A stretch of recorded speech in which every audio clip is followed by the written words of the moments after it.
Merhabalar. Öncelikle bu ambiyansta bizi bir araya getirdiği için Yağmur'a çok teşekkür ediyorum. Ben Tuğçe Durmuşoğlu, Orbital SEO Ajansı'nın kurucusuyum. Yaklaşık 10 yıldır da SEO, bayağı da olmuş gerçekten, 10 yıldır SEO sektöründe aktif olarak çalışıyorum. Bugün sizlere müşteri yolculuğunu, müşteri deneyimini ve bunu SEO ile nasıl birleştirebileceğimizi, müşteri deneyimini anlamanın öneminden bahsedeceğim. Büyük markaların büyük hikayelerinden başlayıp daha nişe doğru ilerlemeyi düşünüyorum. Pardon. Şimdi buraya gelmeden önce LinkedIn'den bir anket yaptım. Müşteri SEO projelerinde en büyük odak noktanız ne diye. Çıkan sonuç açıkçası beni biraz şaşırttı. Müşteri yolculuğunu anlamanın bu kadar yüksek oranda çıkacağını beklemiyordum. Teknik optimizasyon daha önde gelir diye düşünüyordum ama müşteri yolculuğunun önemi galiba daha da oturmaya başlamış diye düşünüyorum. Kitlemin de SEO ve pazarlama alanında uzman kişiler olduğunu düşünürsek.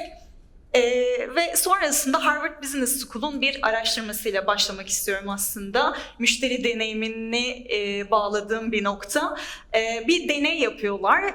Aşçılar müşterileri gördüğünde daha lezzetli yemek yapıyor. Bunun farklı varyantlarında denemeler yapıyorlar. İşte müşteri aşçıyı gördüğünde, aşçı müşteriyi gördüğünde en iyi, en lezzetli yemeklerin aşçıların müşterilerini gördüğünde çıktığını görüyorlar.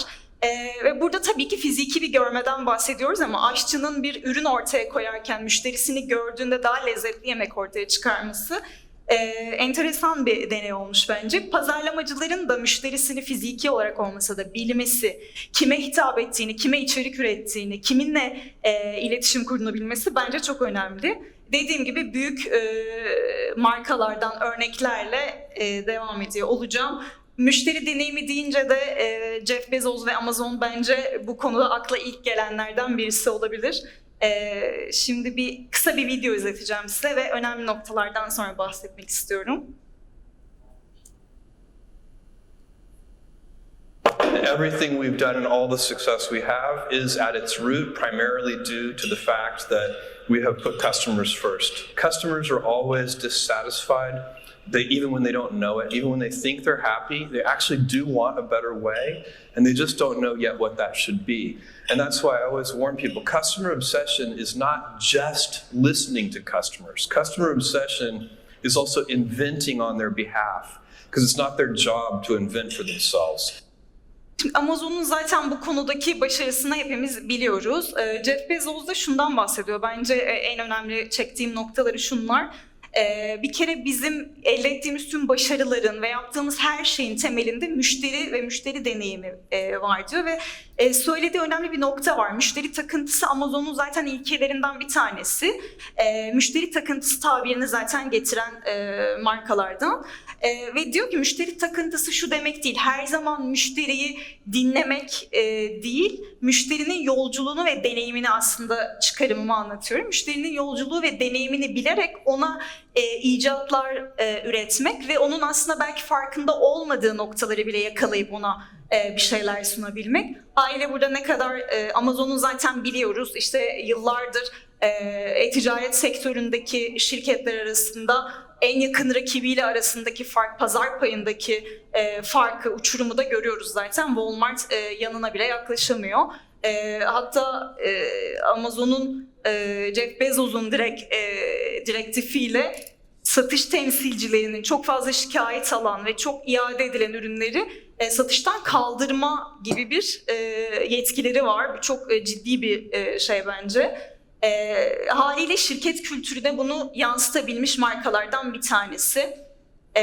O nedenle Amazon'u ilk sırada bir örnek olarak vermek istedim. Şimdi Febre's'in bir hikayesinden bahsetmek istiyorum aslında. Yine müşteriyi anlamakla ilgili. Yıllar önce Febre's'in kötü kokuları ortadan kaldırın mottosuyla çıkardığı bir ürün. 1990'larda bu ürün bayağı raflardan kalkma tehlikesiyle tamamen satışları çok kötü gidiyor.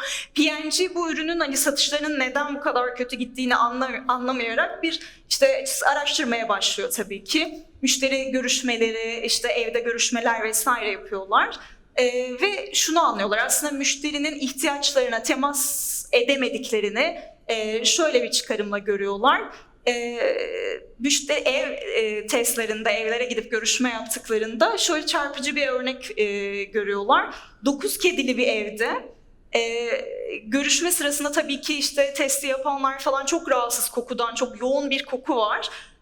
Ama şunu fark ediyor testi yapanlar, ev sahibinin bu koku farkında bile değil.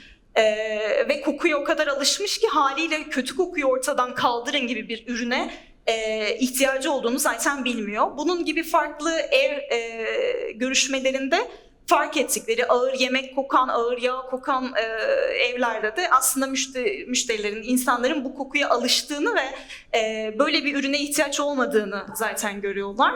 Ve ürünün tamamen stratejisini değiştiriyorlar. Burada da şöyle bir strateji değişikliğine gidiyorlar. Hem ürünün ödül gibi bir konumlandırmaya taşıyorlar. Yani temizlik sonrası işte harika kokusuyla sıkın ve işte o ödül temizliğin verdiği hissiyatı alın. Ürünün aynı zamanda içeriğinde de değişiklik yapıyorlar ve işte o ödül psikolojisine hitap edecek kokular, notalar ekliyorlar. Ve strateji değişikliği sonrası çarpı 2 satışları artıyor. 230 milyon dolarlık da satış elde ediyor Febreze. Burada müşteri deneyimini anlamanın ne kadar önemli olduğunu gösteren örneklerden bir tanesi bence. Ve şu anda da pazar lideri zaten. Şimdi bu örneklerden sonra bir soru aklınıza aslında getirmek istiyorum. Dünyanın en itibarlı markası hangisi? Ben ilk düşündüğümde teknoloji mi, otomotiv mi acaba diye düşünürken böyle olmadığını gördüm. Şaşırdığım bir sonuç oldu. Dünyanın en itibarlı şirketi Lego Group. RepTrak 100 anketine göre. İkinci sırada Mercedes, Rolex, Sony gibi markalar geliyor. Şaşırdım ve tabii ki derinine inip bunu araştırmaya başladım. Lego nasıl bu başarıyı sağladı ve dünyanın en itibarlı şirketi konumuna geldi. Burada aslında sonuçlarda en iyi ürünü yaptığı ya da en kaliteli bulunmaz ürün gibi bir şeyi yok. Amazon'da çok benzerleri Lego'nun aynısı neredeyse ürünler satılıyor. Ama Lego'nun yarattığı çok başka bir dünya var. O da müşteri deneyimini ve müşteriyi en öne koyan markalardan bir tanesi. Tabii merak edip böyle bir web site metriklerine de bakmak istedim. Otorite skoru Semrush'a göre 92, zaten Facebook, Google'ın falan 100 puanlarında otorite skoru. 50,5 milyon aylık organik trafiği var. Çok ciddi bir sayı. Backlinkleri de 65,3 milyon. Yani çok ciddi bir data var burada aslında. Müşteri katılımını dediğimiz gibi ön plana koyması, işte Lego Ideas vesaire gibi müşteriyi de markanın içerisine çekmesi, işte kendi kişiselleştirilmiş Lego ürünlerinizi yapabilmeniz, top sadakat, işte Lego pasaportları vesaire gibi ve en önemli noktada da içerik pazarlamasını çok iyi kurgulamaları. Bu arada YouTube tarafında da marka listeleri arasında yine en iyi YouTube markasını yöneten Lego olarak seçilmiş. Orada da 1. sırada. Bu tabii ki etkileyici bir hikaye. Peki Türkiye'ye döndüğümüzde, Türkiye'de en iyi müşteri deneyimine sahip markalar kimler baktığımızda KPMG'nin araştırması bu arada. Apple Store ve Dyson Store'u ilk sıralarda görmek alfabetik sıralı bu arada. Şaşırtıcı değil. Zaten Apple, Dyson gibi markaların Türkiye'deki dünyada en büyük satış yaptıkları ülkelerden biri. Apple Store'u özellikle almamın sebebi, şimdi şeylerden bahsettik aslında. Müşteri deneyiminin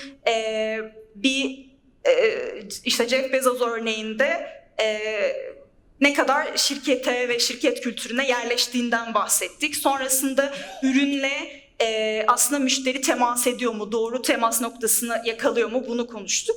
Şimdi bir de bunun bilinçaltı tarafı var aslında. Biraz psikoloji tarafına da ben inmek istediğimde Apple Store'un yarattığı şeyle ilgili bir video izletmek istiyorum size.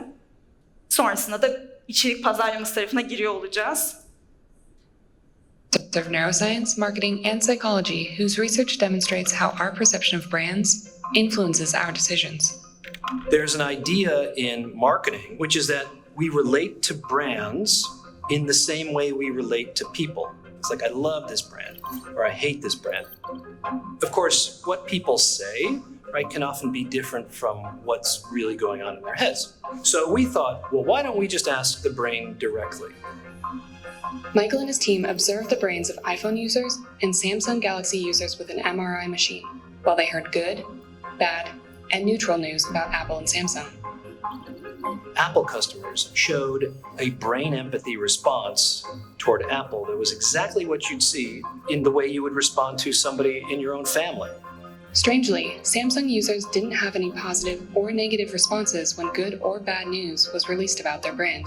The only evidence that Samsung users showed was reverse empathy for Apple news, meaning if the Apple headline was negative, their brain reflected a positive response. You know, it really shows us that Apple has completely defined the market here. Samsung customers, it seems from their brain data, are only buying Samsung because they hate Apple. The kicker? The Samsung users didn't report feeling the results their MRIs showed. What was happening in their brains and what they reported feeling towards Apple and Samsung were totally different. Most people just don't realize that they are subconsciously choosing brands because those brands have some kind of self-expressive value. You can see there's a lot of power here in Burada gerçekten ilginç bir araştırma bence. Ben izlediğimde bayağı şaşırmıştım.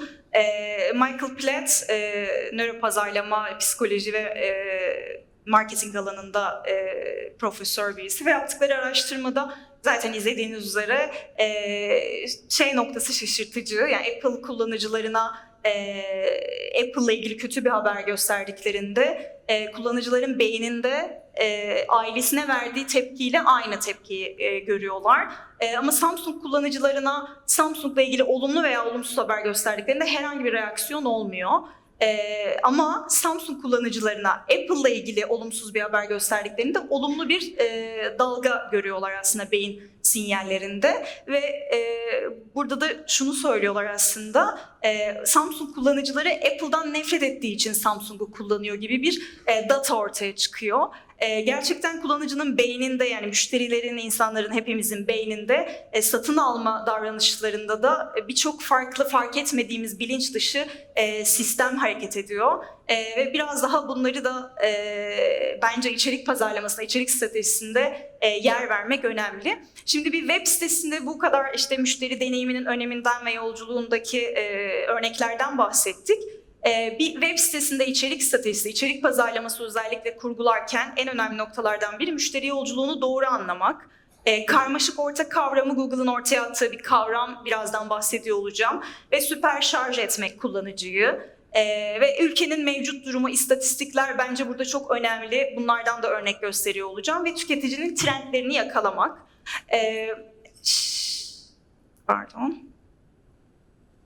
Şimdi müşteri yolculuğu bundan çok öncesinde işte televizyonda veya yazılı bir medyada bir ürünü görüp mağazaya gidip karşılaştırıp almak ve sonra markaya katılıp katılmama kararı şeklinde çok lineer ilerleyen, çok dümdüz bir yapıydı. Ama şu an o kadar karışık ki markaların bunu anlamlandırması da çok daha zor hale geldi. İşte bir blog sitesine bakıyoruz, video izliyoruz, arkadaşımızla konuşuyoruz. Birçok yerden tetikleyici unsur var aslında.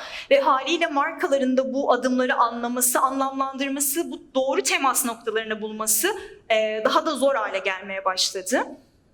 Bunlar mesela örnek olarak koyduğum müşteri yolculuk haritaları, Lego'nun yaptığı, burası çok karmaşık bir yolculuk haritası. Birçok farklı tasarımda, birçok farklı şekilde yolculuk haritaları oluşturuluyor. İşte Lego orada bir örnekte emojilerle o yolculukta kullanıcının nasıl hissettiğine dair bir anlatım tercih etmiş. Ama burada en önemli şey aslında bir müşteri yolculuk haritasında ne olmalı dersek fazları, bir zaman planı doğrultusunda kullanıcının gerçekleştirdiği aksiyonlar ne? Sizin tabii ki hedef sektörünüz neyse bu sektöre göre de tamamen değişiklik gösterir. Ve kullanıcının konuştuğu alanlar, işte hedefleri neler, acı noktaları, beklentisi, duygu düşüncesi, motivasyon, temas noktası ve etkileşime girdiği kanallar. Haliyle burada aslında bize çıkan araştırmacının konuştuğu alanda da biz bu yolculuktan kendimize işte belki pazarlama ekipleri, SEO'cular fırsat, çözüm önerileri, riskler, iş hedefleri çıkartabiliyor. Bu yolculuğu aslında bu şekilde bir haritaya dökmek oldukça faydalı. Bunun şimdi örneklerinden de devam edeceğiz. Etkiler hiyerarşisi modeli var. Bu müşteri yolculuk haritalarını çıkarırken aslında faydalanılan bir tanesi en çok fazla kullanılan Levitch & Steiner, farkındalık, kavrama, beğenme, tercih etme, ikna ve satın alma adımları. Bu tarz böyle modeller tüketicilerin pazarlama iletişim çabalarına nasıl karşılık verdiği, nasıl adımları izlediği modellere etkileri yaratıyor. İşte AIDA modeli var, farklı birçok işte yenilik kabul modeli gibi modeller var. Dediğim gibi bir yolculuğu en azından bizim pazarlama tarafında en sık kullandığımız modellerden bir tanesi. Bu modelin farkındalık ve kavrama kısmı daha bilişsel, yani farkında da olmadığımız, daha bilinçaltına hitap eden noktaları gösteriyor cognitive stage alanında. Ve sonrasında beğenme, tercih etme, ikna, araştırmaya başlıyoruz ve bilgi alıyoruz. Bilgiler doğrultusunda da daha duygusal kararlar verdiğimiz affective stage adımı meydana geliyor ve sonrasında da davranış. Zaten satın almaya karar veriyor muyuz, vermiyor muyuz, bunu gördüğümüz bir alan. Bu yolculukla birlikte kullanıcının adımlarını çıkarmak ve bunlara hitap edecek içerik stratejisi oluşturmak önemli diyoruz aslında. Google'ın da bu konuyla ilgili araştırması, az önce bahsettiğim pazarlamada kararların kodunu çözmekte bir araştırması var. Bu arada 100 slaytlık falan güzel de bir araştırma, tavsiye ederim. İçerisinde deneyler vesaire de var ve burada bir dağınık orta kavramını ortaya atıyor. Dağınık orta ne? Az önce bahsettiğimiz kullanıcı keşif, değerlendirme adımlarından geçiyor ve bunun döngüsel olduğunu düşünüyor Google. Keşiften değerlendirmeye, değerlendirmeden tekrar keşife geçebilir. Eğer ki biz onu doğru tetikleyicilerle satın almaya taşıyamazsak ve burada satın almaya taşıdığımız bu tetikleyiciler de süper şarj etmek kullanıcıyı anlamına geliyor aslında. Ben bu sistemi biraz da Daniel Kahneman, ünlü bir psikoloğun hızlı ve yavaş düşünme adımlarında sistem 1 ve sistem 2. Sistem 1'de daha keşfettiğimiz, belki bir ürüne, bir hizmete ihtiyacımız olduğunu anladığımız nokta. Sistem 1 daha hızlı adımlar attığımız, yavaş düşünmede artık değerlendirme, bu konuda yaptığımız araştırmalar ve ikna olma adımımıza gidiyor. Burada en önemli noktalar Google'ın da söylediği bu dağınık ortayı doğru anlamlandırmak, kullanıcı buralarda ne arıyor ve bu boşlukları doldurmak aslında. Tetikleyiciyle satın alma arasındaki boşlukları doldurmak. Markanın orada mutlaka var olması, kullanıcının aradığı yerlerde karşısına çıkması ve davranış bilimini kullanmak. Burada da tetikleyiciler bahsettik, işte sosyal otorite, kıtlık gibi bazı psikolojik noktalara kullanıcıda değinmek ve onu daha hızlı aksiyon alacak noktaya taşımak. Şimdi bu doğru karmaşık ortadaki doğru içerik stratejilerini keşfetmek, doğru içerikleri bulmaktan bahsediyoruz. Ahrefs'in burada hedefsiz içerik benim söylemim aslında. Ahrefs'in bir araştırması var, 14 milyar sayfa üzerinde.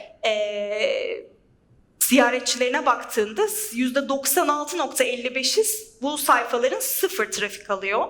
Bu çok ciddi bir sayı. Sadece 1000 üzeri ziyaretçi alan %0.07. Yani çok düşük bir yüzde trafik alıyor. Bunu destekleyen HubSpot'un State of Marketing 2024 raporunda da pazarlamacılara content marketing alanında en zorlandığınız alanları soruyorlar ve yeni içerik fikri bulma. İkinci adımda da içeriklerin etkileşime, yani trafik alması, ki burada da bunu destekleyen veriyi görüyoruz. Üretilen içerikler trafik almıyor çünkü kullanıcıya dokunmuyor, kullanıcıyla birleşmiyor.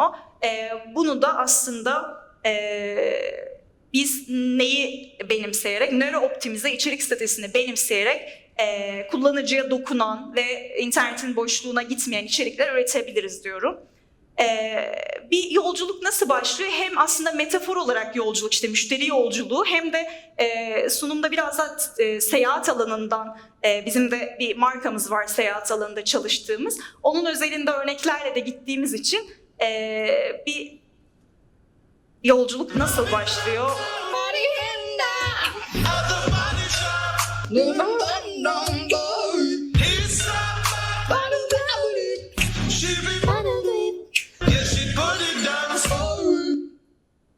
Şimdi sosyal medyadan çok tetikleniyoruz. Özellikle bir arkadaşımız işte Yunanistan'a gittiyse belki bizim de bilinçaltımıza, belki hiç fark etmeden Yunanistan fikri geliyor ve sonra araştırmaya başlıyoruz. Aslında yolculuğun başladığı nokta dediğim o nedenle sosyal medya olabilir, TikTok olabilir, birçok farklı alan var. Bazen böyle hüsranlar olabiliyor tabii ki.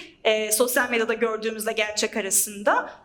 Ama yolculuğun başladığı noktayı, o ilk adımı, ön farkındalık aşamasını anlamak önemli. Ve sonrasında bahsettiğim bu sistem 1, sistem 2 Daniel Kahneman'ın da teorisiyle ben SEO stratejilerine nasıl yaklaşmalıyız diye bir anlatım yapacağım. Sistem 1 ne dedik? Daha hızlı, içgüdüsel, duygusal, otomatik kararlar verdiğimiz alanlar. Haliyle burada bu hızlı kararlara cevap verecek içeriklerde görsel ve videoyu, işte son 3 oda kaldı vesaire gibi daha aciliyet tetikleyicilerini kullanmak, trendleri mutlaka yakalamak, etkileşimli içerikler, sana uygun tatili bul gibi daha hızlı tüketilebilir içerikler yazıyor olmak, beynin sistem 1 tarafına hitap edecek içeriklerde, kullanıcıları hızlı tatil önerisi, bütçe hesaplama gibi şeylerle sitede tutabilmek ve ilgi çekici başlıklar üretmek. Çünkü bu sistem 1'e daha çok hitap ediyor. İşte hemen kaçış yap ya da işte %30 indirim gibi şeyler, kısa süreli indirimler, yorum ve paylaşımlar işte.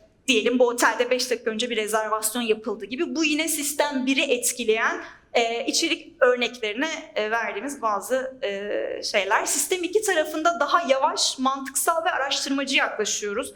Burada detaylı rehberler, SEO'nun sevdiği uzun içerikler burada devreye giriyor. Ya da karşılaştırmalar, işte Maldivler mi, Bali mi vesaire gibi blog ve incelemeler, uzman görüşleri önemli. İşte kullanıcının soruları, indirilebilir içeriğe belki ihtiyacı var. Bunu da yolculuk haritasında zaten görüyoruz. Belki işte bir tatil öncesi hazırlık listesi indirmek istiyor. Ve SEO'da yine mutlaka hepiniz biliyorsunuzdur. Konu kümeleri, pillar page'ler önemli ve beynin burada daha doğru algılaması için tüm içeriklerin bir yerde toplanması adına da pillar page çok önemli.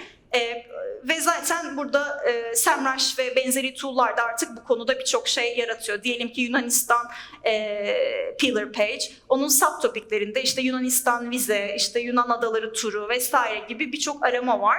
Bunları bir yerde toplamak hem SEO için bir otorite anlamında, konu otoritesi için olumlu, hem de dediğimiz gibi beyne de hitap ederken önemli.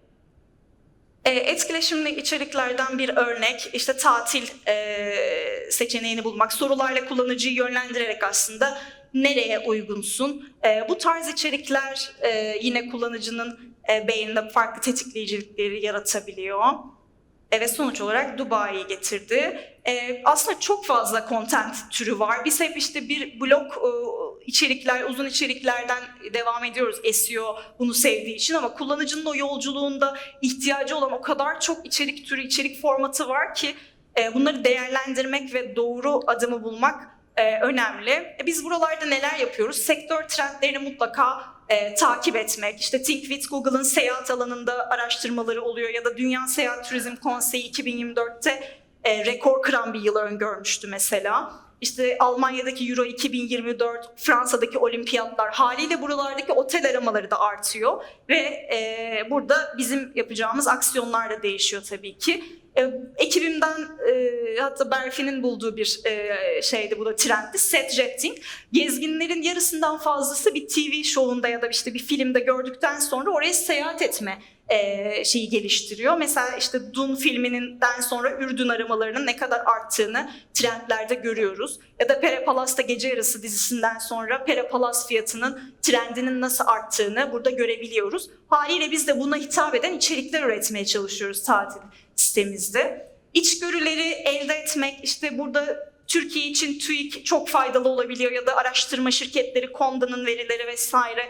Seyahatle ilgili de birçok şey veriyor. Hani TÜİK belki burada aklımıza gelmiyor ama bize çok ilham olduğunu söyleyebilirim. İşte burada mesela ortalama Türkiye'de geceleme sayılarının ne kadar olduğunu falan gösteriyor. Birçok farklı noktada veri sağlıyor bu arada.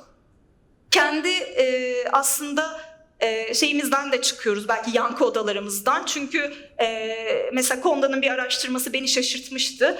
Türkiye'deki kadınların %56'sı ev kadını. Şaşırdığım bir veriydi. Daha fazla çalışan olduğunu düşünüyordum ama aslında buradan Türkiye'nin kendi yaşadığımız, belki işte İstanbul'da yaşıyorum ben, ortamından ibaret olmadığını, bir pazarlamacı için de kendi etrafından ibaret olmadığını anlayabiliyor bence. Trend çalışmaları yaparken biz satış ekipleriyle çalışıyoruz. Mesela tatil sektöründeki markamızda gerçekten satış ekipleriyle biz trendi artan bölgeleri çıkartıyoruz. İşte oteldir, tur vesaire. Bu dönem bunların trendi arttı ve otel açabilir miyiz burada diyoruz.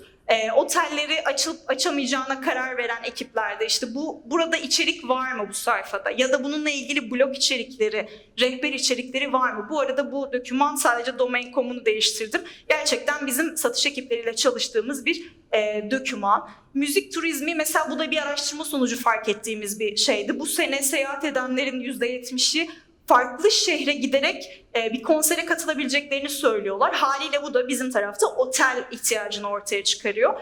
Dönüp araştırmalardan aramalara bakıyoruz aslında. Çünkü Coldplay konserine, trendine bakmak ya da işte oradaki şeyi anlamak çok kolay olmuyor.